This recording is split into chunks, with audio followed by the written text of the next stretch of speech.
and I might have him on my show to kind of tell his story too, because the furthest I remember back is him being an electrician and working at hospitals.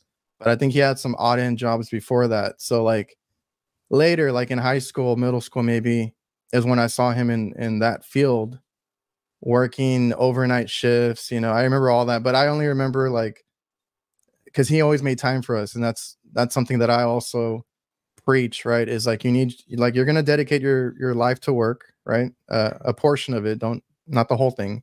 I do preach, you know, family time and all that because that's something that my dad did.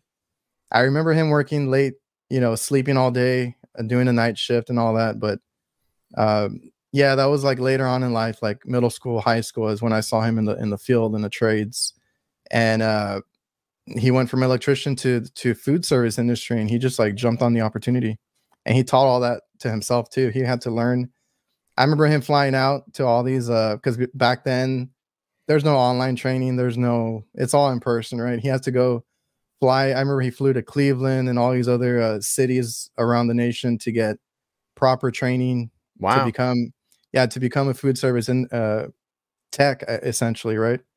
And you know, I remember him, and that's another thing. I get a lot of my work ethic from him, seeing that, you know, he was always in the books, learning to be better, be the best. He won awards at that company that hired him, that gave him that opportunity, and worked his way up to manager, and you know, hired his brothers, like I said, trained them, got them a brand new career because they were doing like car alarms and tile work, you know, some stuff that they weren't really happy with, and now they're one's an HVAC tech, the other one's a food service tech. That's so cool. Yeah, you should have him on your show sometime. Yeah, I need to. I would definitely, I would tune in to that for sure. It'd be funny to see him, you know, old Daddy-O give you a hard time or something on live TV. It'd be kind of funny. Man, I have to like tell him like, hey, we're on live television. Tone it down. Yeah, because they're old school, man. Him and my grandfather, I've heard stories and I've seen it in person a few times, like, you know, or you hear it, right?